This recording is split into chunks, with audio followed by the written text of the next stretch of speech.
نوتدونی اولین فروشگاه نوت موسیقی در ایران.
سلام دوست من، شما پیشنمایش این آموزش رو مشاهده کردید.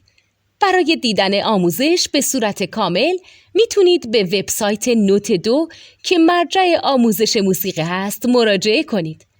همچنین برای تهیه نوت موسیقی مرتبط با این آموزش هم میتونید به وبسایت نوتدونی که بزرگترین آرشیو نوت موسیقی در ایران هست مراجعه کنید.